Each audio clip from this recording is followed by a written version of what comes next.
friends, relatives, all of us have gathered here as Manju has now arrived back at his house. He had been released from the Chanchalpura jail at around 6:30 this morning, following which he has arrived back at his residence.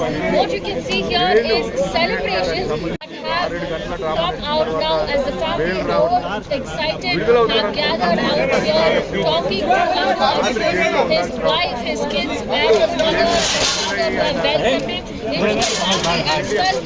That is the visuals that you can see from Manju has now come out.